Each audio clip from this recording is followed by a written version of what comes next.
Apocalipse, capítulo 18, verso de número 4. O mínimo de movimento, o máximo da sua atenção. Você que tem criança pequena, de colo, acomoda da melhor forma possível, para que quem está no seu entorno possa também ser abençoado, abençoada pela palavra do Senhor nessa manhã. Nós demos início domingo passado a essa palavra que comecei a compartilhar com vocês. O meu objetivo era terminá-la naquele mesmo domingo, mas não consegui. Quando nós falamos sobre padrões familiares, situações com as quais não conseguimos romper, que acabam servindo para nós, não como ponto de partida, mas como repetição de história.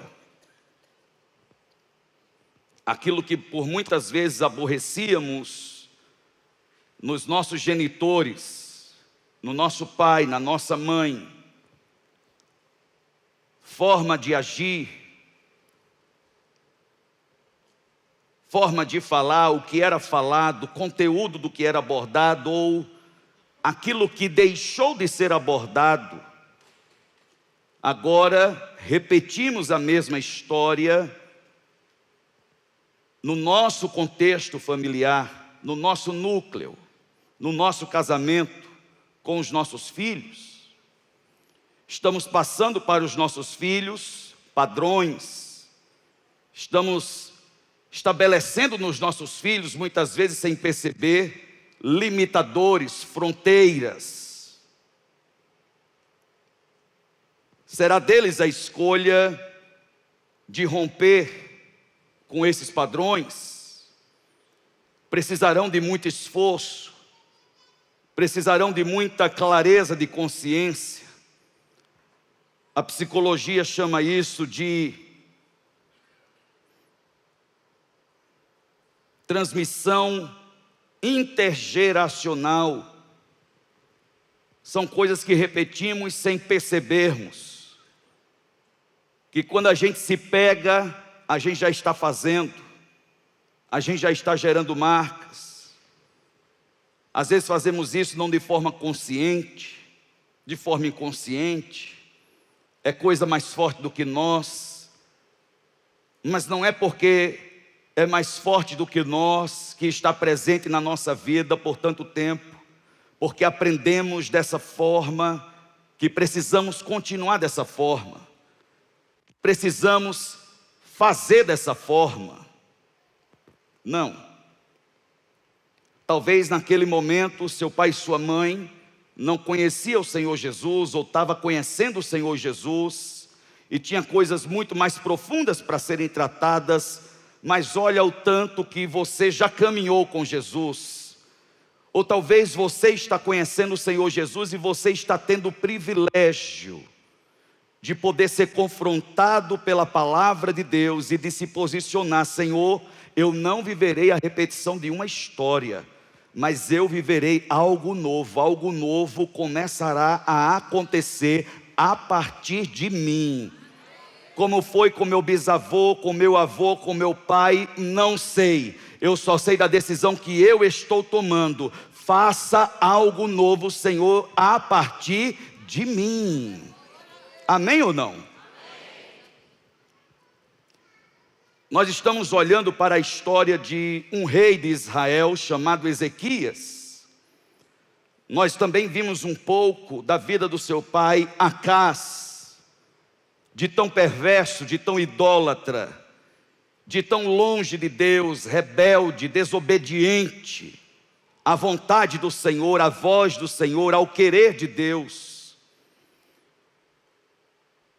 Mas vimos uma primeira iniciativa que ele teve quando ele decide eleger, escolher para a sua vida referências distintas das referências do seu pai.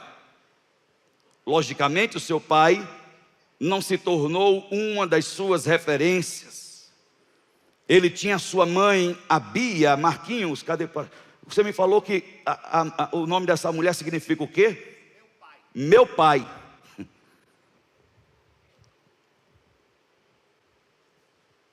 Ele não tinha a referência do pai dele,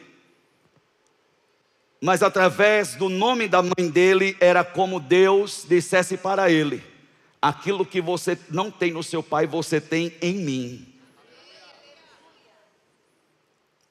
Aquilo que você não recebeu do seu pai, você vai receber de mim. E quantas coisas você julga, eu julgo que não recebemos da paternidade que tivemos, e justificamos o nosso jeito de ser por causa daquilo que deixamos de receber. Mas a nossa desculpa se acaba quando o Senhor se apresenta a nós, e Ele diz: o que o teu pai da terra não te deu, o teu pai do céu te dá em dobro. Amém ou não? Nossa paternidade precisa ser resolvida, para nossa identidade estar muito bem definida. Mas o rei Ezequias, ele estabelece para si uma referência que não está na sua linhagem, está distante dele. Ele elenca, ele escolhe para si Davi, e ele decide caminhar pelos caminhos do rei Davi. Eu incentivo a você que não esteve domingo passado a procurar ouvir a mensagem do domingo, que compartilhamos os primeiros versos desse texto. Mas o versículo de número 4, o texto vai nos falar a respeito de reajustes que o rei Ezequias, ele faz após elencar para si referências certas. Depois de elencar para si, de escolher para si, de estabelecer sobre si referências certas para chegar no lugar certo, agora ele faz reajustes que são necessários para aquilo que ele estava disposto a ser e a viver em Deus. O verso de número 4 diz: removeu os santuários locais, quebrou as colunas sagradas e derrubou os postes de Azerá, despedaçou a serpente de bronze que Moisés havia feito, pois até aquela época os israelitas lhe queimavam incenso, e ela era chamada de Neustã. Diga comigo: reajustes. Diga mais forte, pregue junto comigo, diga: reajustes necessários.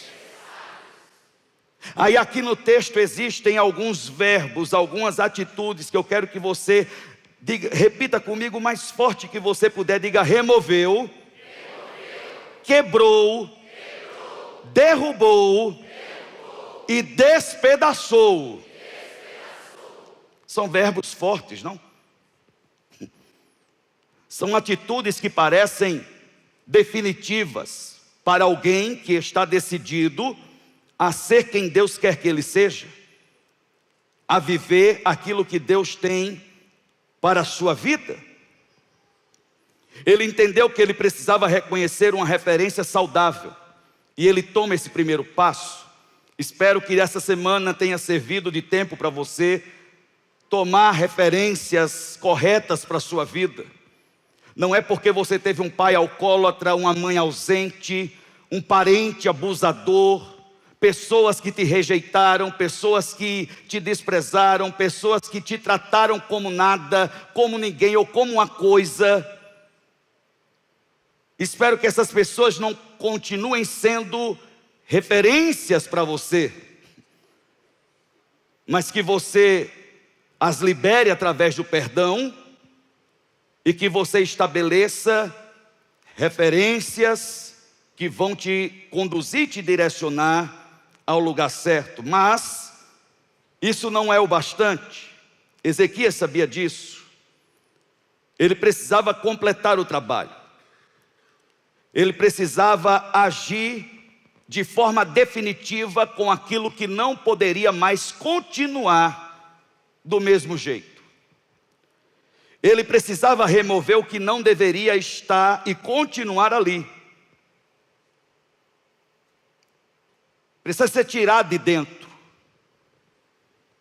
Existem coisas, e aqui eu estou falando sobre utensílios, sobre coisas mesmo, objetos, sobre roupas, sobre joias, sobre amuletos, sobre patuás, sobre heranças familiares que vão além de sentimentos, de palavras, de comportamentos, mas de coisas em si, que vamos herdando de geração em geração. Ezequias herdou algumas coisas. Aquelas coisas permaneceram diante dos seus olhos por muito tempo. Ele conviveu com aquilo, apesar de não ter se relacionado com aquilo, porque já havia estabelecido no seu coração uma decisão muito firme, de que como aquilo não tinha parte com Deus, ele também não tinha parte com aquilo. Apesar de ver e de não ter sido ainda o tempo de lidar com aquilo, agora chegou o tempo. E talvez você tenha o seu pai e a sua mãe já de idade ainda vivos, e você os respeita muitíssimo, porém da porta para dentro da sua casa, quem deve mandar, a autoridade deve ser somente e exclusivamente sua. Seu pai e sua mãe manda lá dentro da casa deles, mas e aquela parte de honrar o pai e a mãe para que... A gente sempre usa o versículo certo no contexto errado, para poder justificar a nossa omissão, a nossa passividade e a nossa falta de coragem de nos posicionarmos com aquilo que devemos nos posicionar, que tem sido um acesso frequente do diabo dentro da nossa casa. Até quando? Ezequias vê, mas não tem autoridade para agir a respeito daquilo. Ele assume o reinado, assumindo o reinado, agora ele tem autoridade para lidar com tudo o que ele deve lidar. Você tem a sua casa, você que paga as suas contas, você tem a sua família, você tem o seu marido, você tem a sua esposa, você tem os seus filhos. Bem, não, mas foi a minha sogra que me deu. Você vai chegar num acordo comum com o seu marido.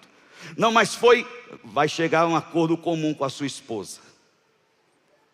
E nós vamos decidir quem é que vai ter trono para assentar dentro da nossa casa. Se é Deus ou o diabo. Ezequias, ele não quer mais negociar. É por isso que o texto diz que ele remove altares idólatras, ele quebra colunas sagradas e ele derruba postes sagrados. Não foram ídolos criados por ele, foram ídolos herdados.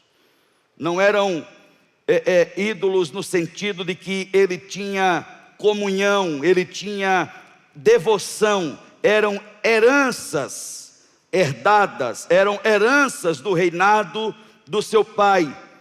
Estruturas familiares, coisas de convivência de muito tempo, coisas com as quais estamos acostumados, padrões que foram ensinados, estabelecidos. O ambiente. Eu cresci num ambiente, nós não tínhamos Jesus, eu sempre fui muito bonito, como vocês podem comprovar no dia de hoje. Eu já era bonito assim quando eu era criança. Em João Pessoa tinha uma coisa chamada de mal olhado, que aqui a gente conhece como olho gordo, Mas até o olho gordo de hoje está tomando Mondiaro. Então vamos considerar tudo mal olhado. Passava mal, dava vontade de vomitar. Eu tinha um negócio de vomitar, não era, mãe? Eu tinha um negócio de ficar meio derrubado, meio... Minha tia olhava, a vizinha olhava e dizia: esse menino está com mal olhado. Minha mãe me levava numa rezadeira que tinha lá em João Pessoa, perto da casa da minha avó. Como era o nome daquela véia? Inalda, dona Inalda. Mas ela pegava uma folha de peão, sentava na cadeira no terraço. Minha mãe me colocava na frente daquela véia barriguda, peituda, os peitos da véia eram desse tamanho. E ela ficava...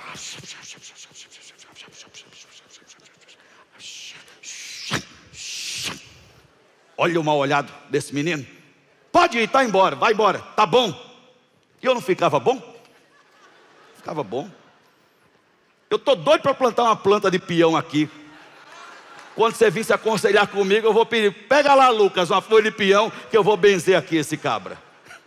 Vai ter gente que vai precisar de um galho para benzer. Mas a dona Inalda já não resolvia mais. E tinha uma véia cachimbeira lá. Como era o nome daquela véia? Não lembra, né?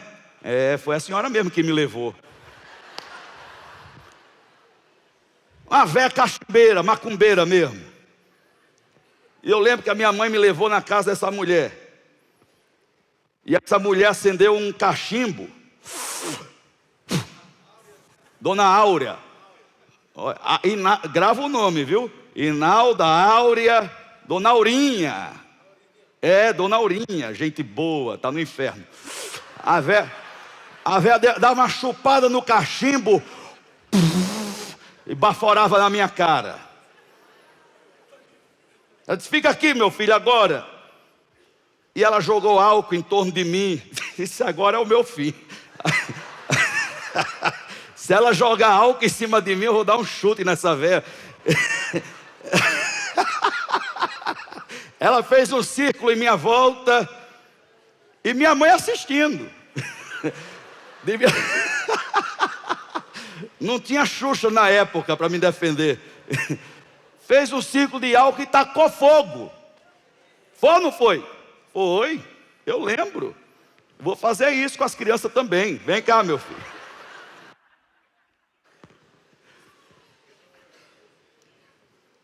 Mas se Jesus não alcança a nossa vida... Eu estava queimado. Tomara que a Vanessa não pegue essa prática. Vem cá, que eu vou orar em você. Fazer que nem Dona Aurinha. Eu tinha um tio que era macumbeiro, tio Negro, só gente boa. Comecei a lidar com esse negócio de igreja. Deixa eu ir lá ver o terreiro do meu tio. Vai que eu dou certo para esse negócio também, né? Se eu não der certo como pastor. Era banho de pipoca.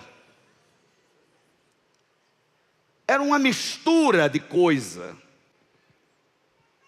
Que se Jesus não entra na nossa vida, que se Jesus não entra na nossa família, são coisas que serviriam para nós como recurso até o dia de hoje. E que talvez você passou a conhecer o Deus da igreja evangélica e mudou de religião. Mas você não desenvolveu ainda com o Senhor um nível de confiança para entender de que Ele é suficiente. De que você tem poder e autoridade no nome de Jesus para impor a mão sobre a cabeça do seu filho e declarar que todo nível de opressão é por terra e não é sobre a vida dele, em nome de Jesus. E de que às vezes é desobediência e você vai precisar usar vara, e que às vezes é influência maligna e você vai precisar orar. E não recorrer a recursos, a subterfúgios de engano espiritual. E às vezes por honra, por respeito, você ainda se utiliza de tolerância com essas coisas, só que o reino espiritual, ele não tem respeito por herança emocional, por sentimento. O único vínculo que Satanás tem com aquele objeto, com aquela prática, com aquela situação, é legalidade. Diga comigo, legalidade. Diga mais forte, diga legalidade. O que é legalidade? Acesso permitido. Olha lá, aquela voluntária está entrando por aquela porta ali. A entrada dela é legal. Ela está autorizada para entrar. Mas se outra pessoa que não tem autorização para acessar aquele ambiente por aquela porta for entrar ali, alguém rapidamente vai impedir que você entre.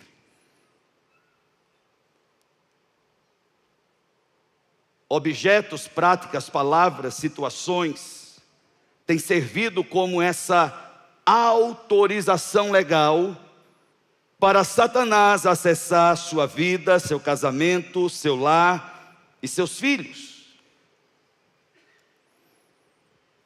Ele derruba os altares, ele derruba as colunas, ele quebra tudo.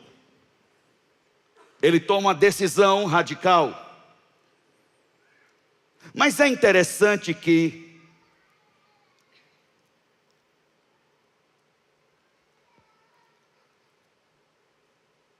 ele não tem coragem apenas para corrigir aquilo que talvez ele tenha feito de errado. Ele tem um nível de coragem ainda maior, que é o de mudar, que é o de não querer utilizar, o de não querer se apropriar daquilo que ele herda. Você lidar com algo que alguém te dá, e alguém te deu aquele algo como sendo precioso. Como é que você diz não? Meu pai dizia, pega com uma mão e chegar em casa joga fora com a outra. Não, mas não me interessa, joga fora. Não sei por que trocava de mão, mas ele dizia que era para trocar de mão, irmão, e para o pau não comer para o meu lado, eu trocava de mão. Eu jogava até com o pé se fosse necessário.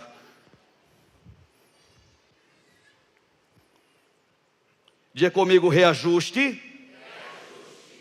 Para corrigir o que faço. Diga, e coragem para mudar o que herdo. Só que a atitude mais significativa de Ezequias está com algo que antecede o seu pai. Está com algo que permanece presente por reinos contínuos, que está ali guardado como recordação, como lembrança. Algo feito há 700 anos atrás, quando o povo de Israel ainda vagava pelo deserto. Números capítulo 21, o povo está no deserto, murmura contra Deus, estão impacientes por causa da caminhada. A murmuração diante de Deus, ela funciona não como somente uma expressão de mau humor, um jeito ruim com o qual você acorda, uma indisposição emocional. Você não está com muita tolerância para ouvir muita coisa, para ver muita gente. Não, murmuração diante de Deus não é uma expressão de mau humor. Murmuração diante de Deus é a expressão de uma desconfiança profunda em quem Ele é, no seu caráter. É uma rejeição da sua soberania sobre a continuidade do processo. Sabe esse processo que você está vivendo? Esse incômodo desse tempo até o cumprimento da promessa, até a conclusão da obra. Essa coisa que tem dia que você fala, rapaz, onde é a saída de emergência? Eu quero fugir disso. Essa coisa que te faz alguns dias resistir. O povo estava nesse processo do deserto. O povo estava cansado da caminhada, impaciente pelos acontecimentos. Essa murmuração, ela é apresentada diante de Deus como quem deixou de confiar em quem Ele é. Isso acontece quando eu reclamo, quando você reclama, quando a gente murmura daquilo que Deus não perdeu o controle. O processo pode te fazer perder o controle, e aqui eu quero que você entenda, porque eu não quero que você se perca nesse processo que você está vivendo. E talvez vivendo em família, você está convivendo com alguém que está no seu processo pessoal. Não se perca e não coloque a perder. Não se perca por causa do seu processo. E não coloque a perder o processo que o seu cônjuge, que os seus filhos ou que os seus pais estão vivendo, por causa da sua impaciência, por causa da sua desconfiança no caráter de Deus. Porque você achou que Deus perdeu o controle. Preste atenção, Deus é Deus. Quem é você para questionar o governo, o controle, a soberania de Deus? Deus não perde o controle de nada nem de ninguém, mas nós não temos o direito de comprometer o processo de ninguém, por causa da nossa falta de paciência. Você não orou? Não pediu para Deus trabalhar na vida dele? Você não orou? Não pediu para Deus trabalhar na vida dela? Deixa Deus trabalhar. Deixa Deus agir e fica quietinho, orando, sustentando essa vida em oração e dizendo para Deus: Deus, vai profundo e acaba com isso de uma vez. Mas o povo murmura, o povo está impaciente. A murmuração abre essa porta onde a presença de Deus recua, e é por isso que o ambiente fica pesado, e é por isso que a gente carrega uma opressão, um peso desnecessário. Quero que você entenda, eu estou falando sobre um ambiente sagrado. Ambiente sagrado não é esta plataforma. O ambiente sagrado é o nosso lar. Amém ou não? Diga comigo: o ambiente sagrado é o meu lar. Diga: minha família, meu milagre. Diga: não existe ambiente mais sagrado do que o meu lar. Diga: minha família, meu milagre. A gente não pode tratar nossa família, nossa casa, nosso lar como um lixão das nossas emoções. O pior é para dentro da nossa casa. Eu estou pregando sobre isso, mas isso confronta primeiro a mim. Isso mexe primeiro comigo. Porque eu sozinho é uma coisa, mas quando você passa a compartilhar da vida com uma pessoa, você precisa ser verdadeiramente crente. Você precisa verdadeiramente se relacionar com Deus, porque senão a sua farsa, ela é descoberta. Minha casa não é o lixão das minhas emoções. Minha casa não é o lugar onde eu sou ferido e eu firo. Minha casa é o lugar onde eu sou curado e curo. Minha casa é onde eu sou alimentado e alimento. Minha casa é o lugar onde eu choro e sou consolado e consolo. Minha casa é onde eu sou renovado e ajudo na renovação de outros. Minha casa é o lugar onde eu sou celebrado e onde eu também celebro. Amém ou não? Mas a murmuração, ela faz isso, ela faz Deus recuar com a sua presença,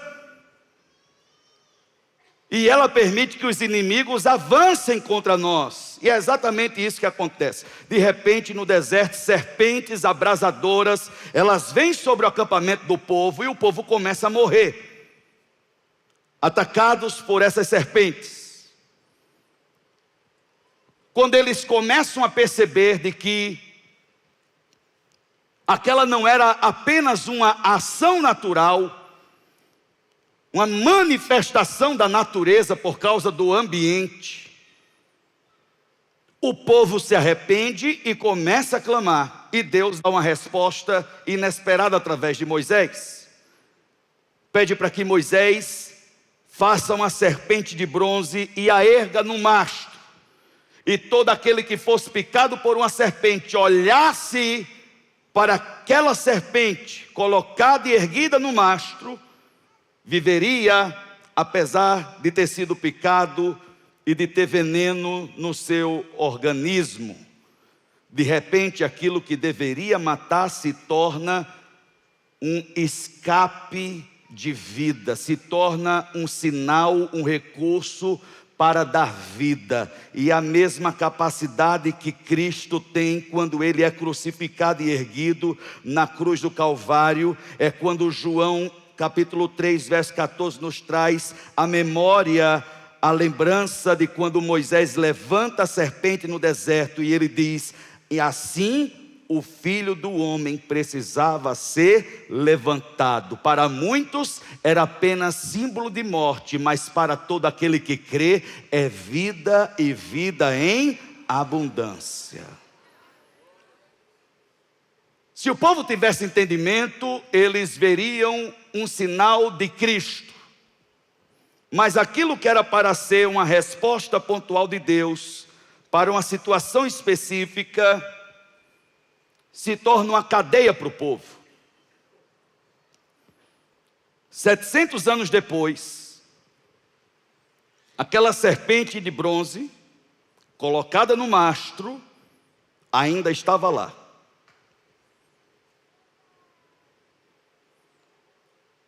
Setecentos anos depois, um recurso específico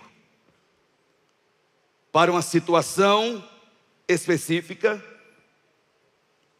ainda estava lá.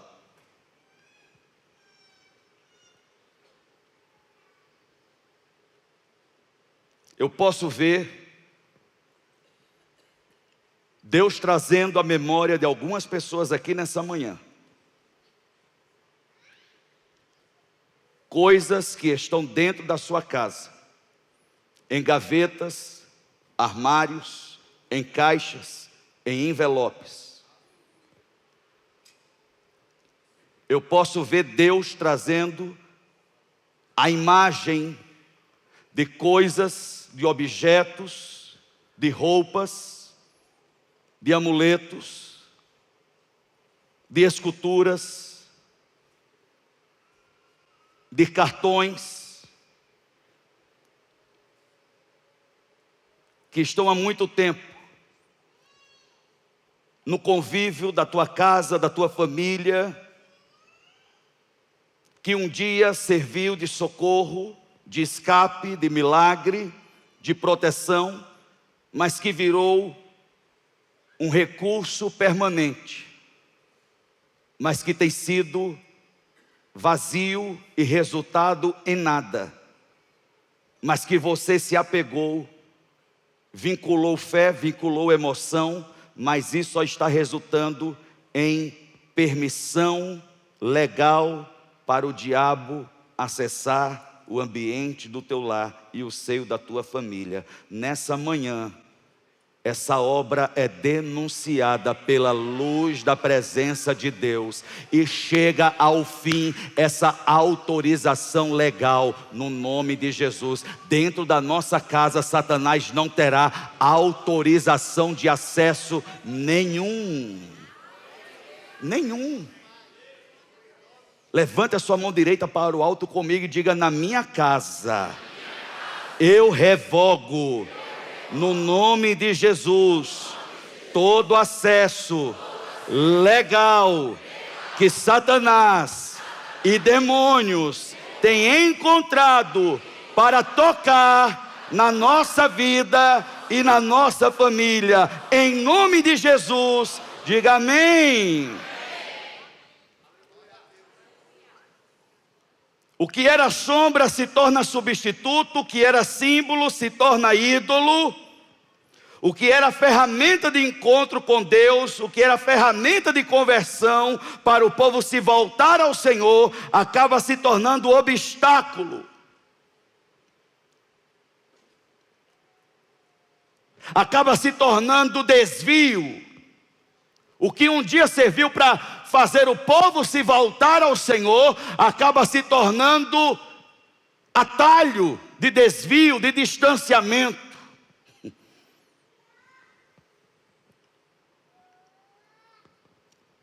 Nós precisamos lidar da forma certa com aquelas coisas que Deus usou num determinado momento, mas que não foram feitas para serem permanentes na nossa vida. Entenda isso.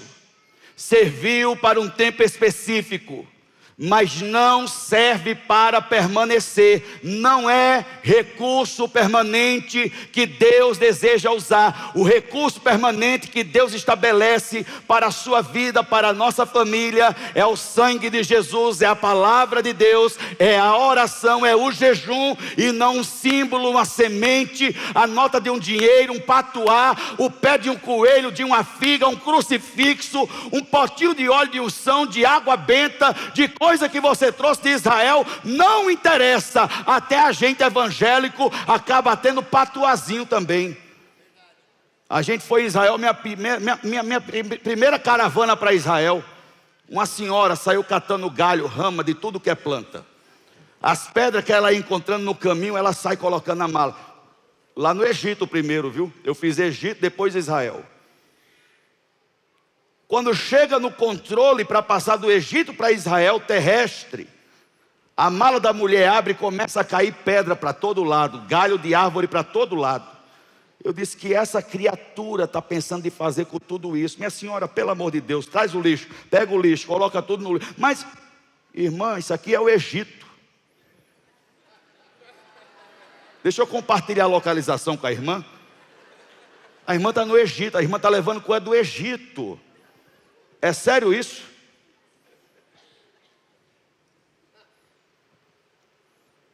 A rosa, o sal, uma coisa é uma ação profética por um tempo específico.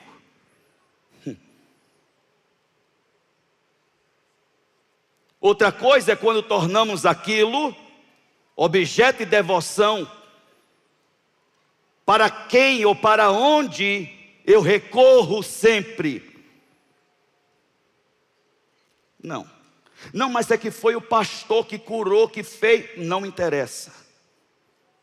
O que te cura é o nome de Jesus, o que te salva é o nome de Jesus, o que transforma a tua vida é o nome de Jesus, o que muda essa situação é o nome de Jesus. Mas foi o pastor, ele é tão famoso, não interessa. Pode ser anônimo, não interessa. Pode ter milhões de seguidores, não interessa. O nome de Jesus continua sendo suficiente.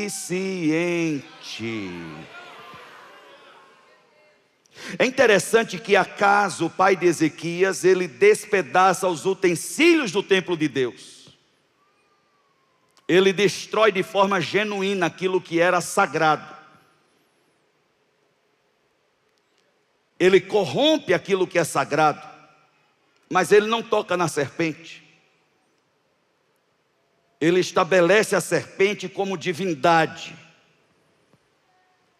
A gente precisa acabar com essa religiosidade vazia, essa religiosidade sem fruto, essa religiosidade que faz com que a gente corrobore com o inferno, para que destruições continuem acontecendo no meio da nossa família, mas a gente está tão apegado àquilo, àquele jeito, àquele formato. Irmãos, eu estou falando sobre nós, eu não estou falando sobre católico, eu não estou falando sobre espírita, eu estou falando sobre igreja evangélica, eu estou falando sobre rituais vazios, sem sentido, que não resulta em nada a não ser em frustração. Há uma mentalidade carnal, inóspita, infrutífera, uma fé infrutífera.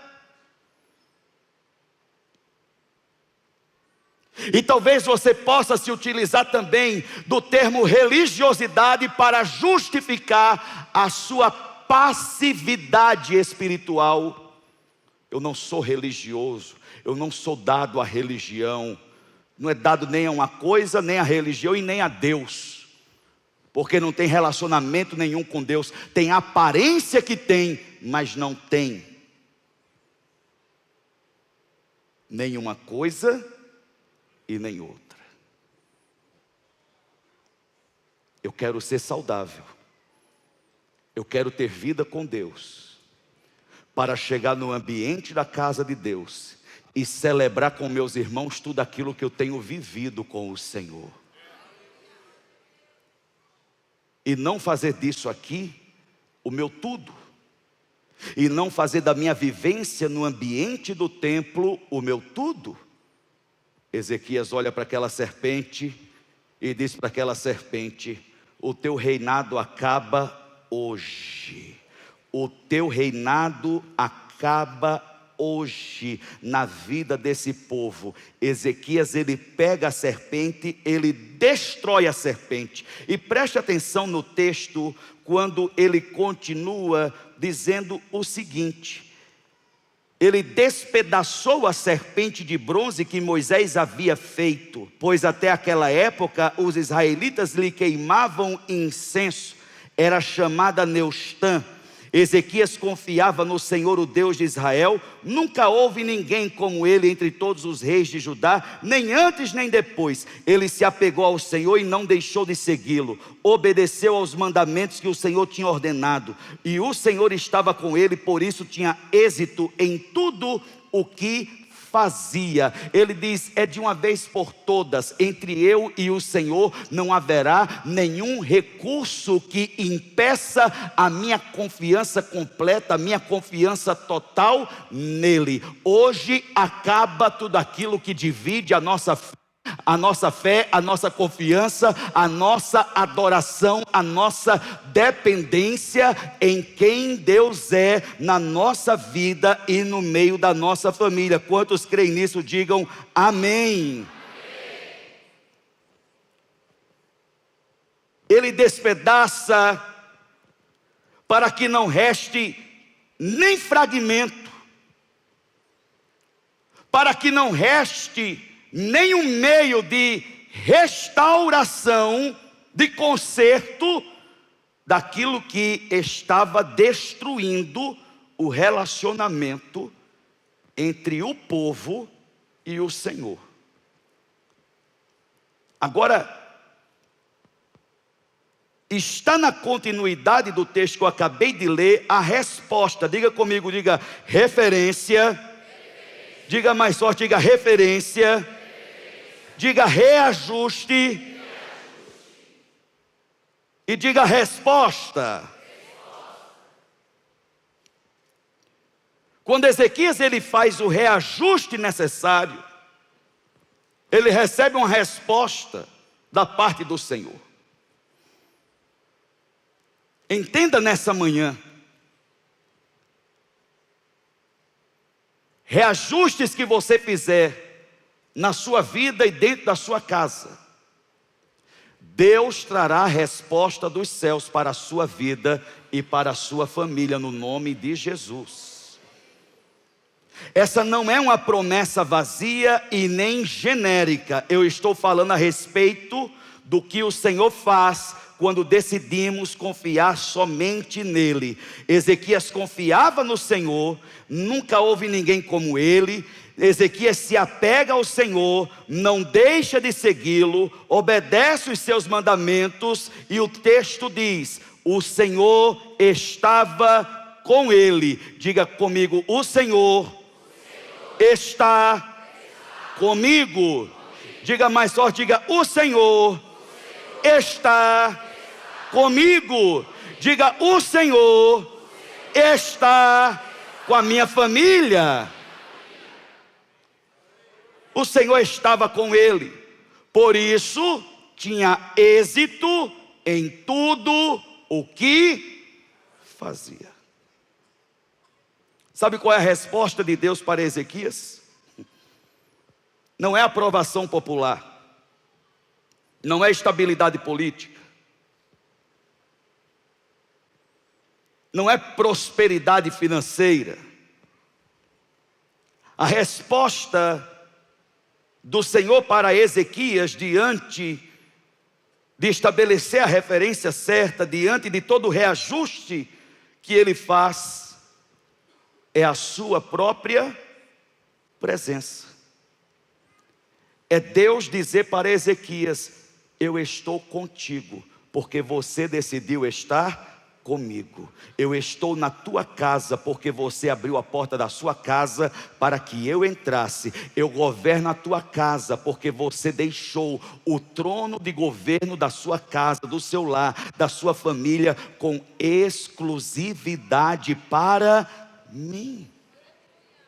É Moisés recebendo a garantia de Deus: um anjo irá com vocês, vou tirar todos os inimigos do caminho de vocês e entregarei para vocês a terra que prometi para Abraão, Isaque e Jacó. Moisés pisa o pé no chão e diz para Deus: se o Senhor não for conosco,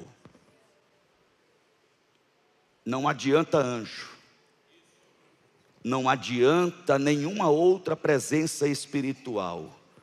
Nada substitui quem o Senhor é. Não adianta facilidade de caminho. Não.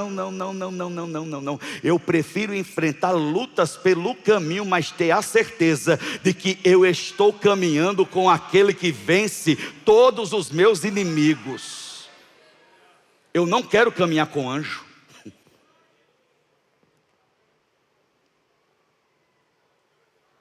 Eu não quero cumprimento de promessa. Nenhuma terra, nenhuma bênção é maior ou melhor do que a tua presença. Eu quero a tua presença. Eu quero a tua presença. Eu deixo qualquer herança, eu deixo qualquer objeto, eu mudo qualquer prática, eu mudo qualquer comportamento, eu mudo qualquer hábito, qualquer coisa que esteja tirando a tua presença de mim, eu estou deixando isso hoje. Eu estou deixando o relacionamento, eu estou deixando o modo de vestir, eu estou deixando o hábito, eu estou mudando o comportamento, eu estou mudando palavra, eu estou mudando tudo para ter uma única certeza de que tu estás comigo. Irmãos, o que é que tem melhor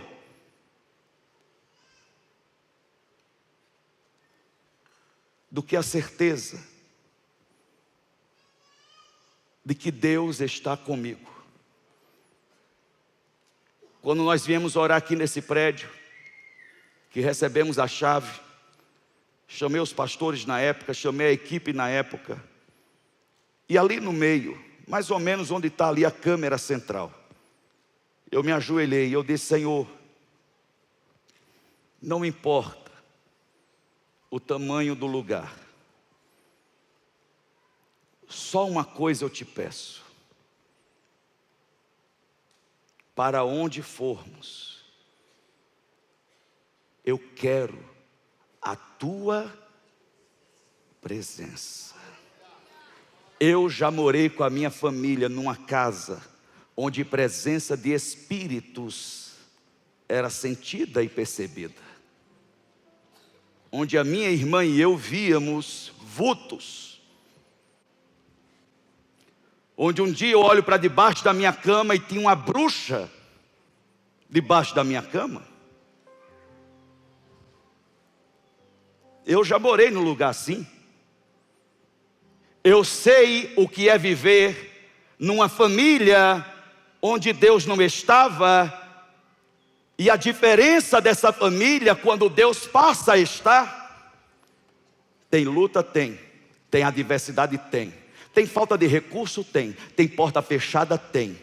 Mas tem a presença de Deus que me garante a caminhada, e a gente vai avançando, e a gente vai rompendo, e os inimigos vão aparecendo, e a gente vai prevalecendo, e o Senhor vai operando milagre. E o pau que diz na internet é que o Senhor está conosco. Será? Será não, é uma certeza. Se Deus está comigo, eu não temerei mal nenhum.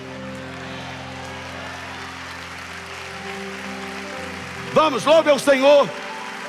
Louve a presença que não está restrita a este ambiente religioso, mas ela está aqui porque você está aqui. E se eu não estivesse aqui, ela estaria aqui do mesmo jeito. Se coloque de pé. A palavra, um hino antigo diz assim: se Cristo comigo vai, eu irei, e não temerei, com gozo irei, comigo vai. É grato seguir a Jesus, levar a cruz. Se Cristo comigo vai, eu irei. Diga: se Cristo, se Cristo comigo vai. Diga: eu irei, e não temerei, com gozo irei, comigo. É grato servir a Jesus. Diga: levar a cruz. Levar a cruz. Se Cristo comigo vai, eu irei.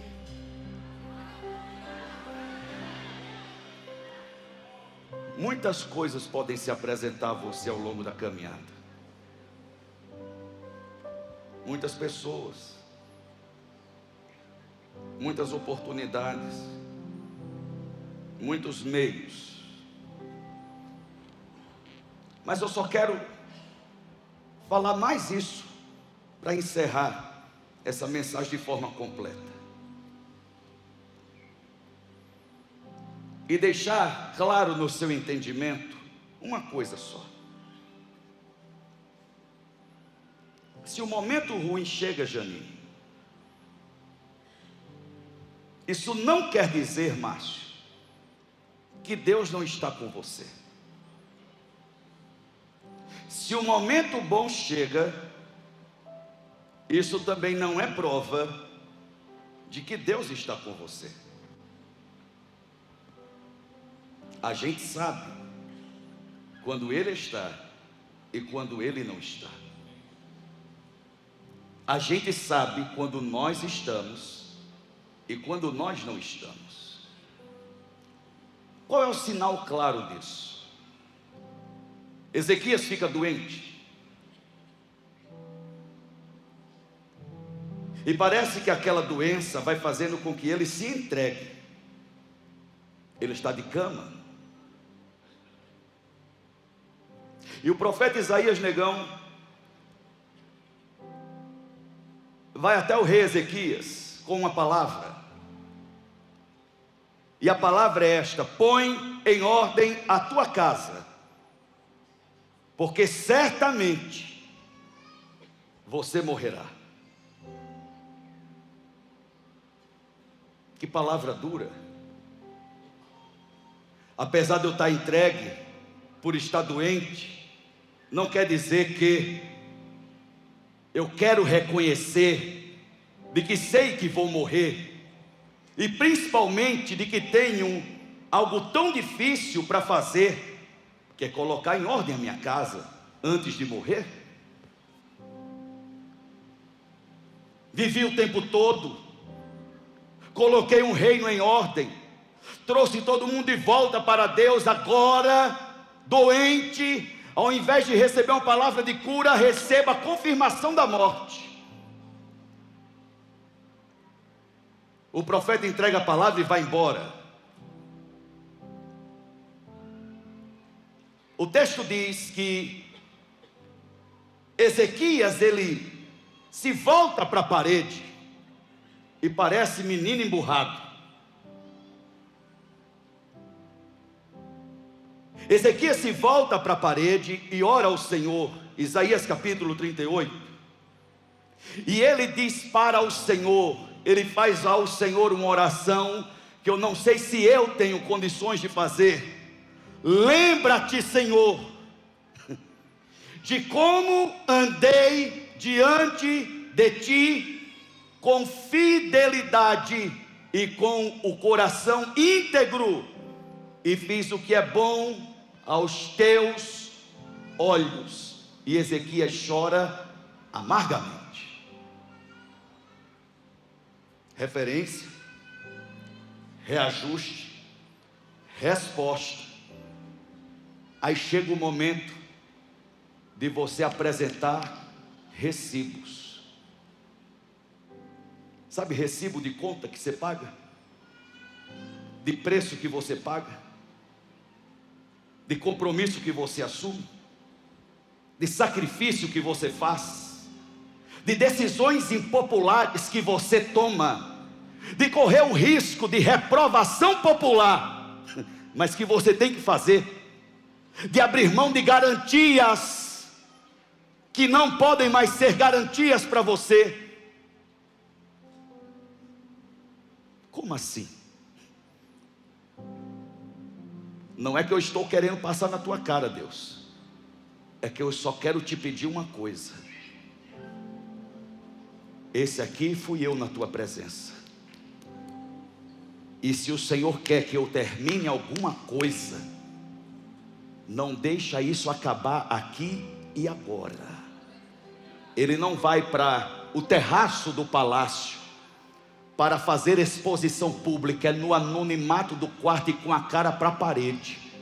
Eu não quero que ninguém me veja, mas eu sei que o Senhor está me vendo, porque eu sei que a tua presença é comigo, porque eu tomei uma decisão. Eu não quero nada a não ser a tua presença. Se a tua presença não estiver, eu também não quero estar, eu também não quero viver. Mas eu sei que o Senhor está aqui, eu sei que o Senhor mandou aquele homem aqui, mas eu quero te dizer uma coisa, eu não quero mandar recado não, eu quero falar direto com o Senhor. O Senhor sabe quem eu sou, e essa história não pode acabar assim. Eu quero profetizar uma coisa sobre nessa manhã, sobre cada família que está nesse lugar. Do jeito que está, a tua história não vai acabar. Deus está trazendo um tempo novo sobre a tua casa. Mas a melhor coisa é quando você paga preço. A melhor coisa é quando você sacrifica. A melhor coisa é quando você obedece. Porque chega um momento que você diz: eu sei quem o Senhor é, e eu também sei que o Senhor sabe quem eu sou. O Senhor sabe por quanto tempo eu estou lutando por esta causa. O Senhor sabe por quanto tempo eu estou pelejando por essa família. O Senhor sabe por quanto tempo eu tenho renunciado garantias. O Senhor sabe. Essa história não vai acabar assim. Essa história não vai acabar assim. O profeta está cruzando o terraço do palácio para sair e ir embora. A palavra do Senhor vem no mesmo profeta, não é outro profeta, é no mesmo profeta, é na mesma hora. Volta, volta, volta, porque a direção vai ser outra. O profeta volta, ele diz: o Senhor está acrescentando 15 anos à tua vida. Essa ferida, ela vai sarar. E aqui eu quero que você entenda: essa ferida que atingiu o teu casamento não vai fazer o teu casamento morrer. Essa ferida que atingiu a tua família não vai destruir a tua casa. Existe cura para aquilo que parece ser morte. Deus está acrescentando vida, e essa vida vai se tornar abundante na tua família. Quantos recebem essa palavra? Levante a sua mão e diga glória a Deus nessa manhã. Satanás quer a morte, mas o Senhor está decidindo por vida abundante sobre a tua família e sobre a tua casa, né? Sabe aquele teu filho, presta atenção. Sabe teu filho, tua filha, é sobre ele que o Senhor está falando, é sobre ela que o Senhor está dizendo, e o Senhor está consolando o teu coração e te dizendo: eu estou contigo, e eu estou concordando. Do jeito que está, essa história não vai acabar. Este não é o final dessa história. Algo novo está prestes a acontecer. Quantos podem tomar posse dessa palavra e dar um brado de vitória nessa manhã? Eu sei, irmãos, que falar sobre coisas de dentro da nossa casa nos causa uma certa preocupação, porque a gente fica: mas o que será que Deus vai fazer? Como será que Deus vai fazer? Eu quero tranquilizar seu coração. Uma vez eu disse para Vanessa, em relação a esse moço que está aqui na minha frente, eu disse: preste atenção, Deus vai agir com ele de uma forma que a única coisa que vai sobrar para ele é o Senhor. Ela fez: ai meu Deus, mas o que será que Deus vai fazer? Eu disse: não importa. O que importa é que Deus vai fazer, e a gente pode contar com uma coisa: é com a misericórdia de Deus. Fica tranquilo, fica tranquila. A misericórdia dele se renova a cada manhã sobre a tua vida. Levante suas mãos no nome de Jesus. Pai querido e amado, queremos te agradecer por tua palavra, queremos te agradecer por tua promessa, queremos te agradecer por tua bondade, a tua bondade, a tua misericórdia que nos segue a cada dia da nossa vida. Queremos te agradecer, Senhor, porque a história da nossa vida, a história da nossa casa não terminará do jeito que está. Existe um acréscimo de tempo, de vida, para aquilo que parecia ser o fim, para aquilo que parecia ser definitivo. O Senhor hoje traz esperança no nosso coração. Vai mudar. E apesar dos nossos olhos não conseguirem ainda perceber, nós já saímos dessa manhã com uma certeza no coração: já começou a mudar. Mas sobre todas as coisas, é a tua presença, é a tua presença, Espírito Santo, é a tua presença que nós queremos. É a tua presença que desejamos, é a tua presença que amamos, é a tua presença que buscamos. Toma o trono da nossa casa, toma o trono do nosso lar, Toma o trono da nossa vida, do nosso casamento. Toma o trono de tudo que somos, de tudo que temos. Teu é o reino, Tu é a glória para todo sempre. Te agradecemos porque a Tua palavra nos fortalece, porque a Tua palavra nos restaura, porque a Tua palavra nos cura. E que o grande amor de Deus, o nosso Pai, que a maravilhosa graça do Seu Filho Jesus Cristo, que a doce presença e a santa paz do Espírito de Deus seja conosco hoje e sempre. Amém, amém e amém.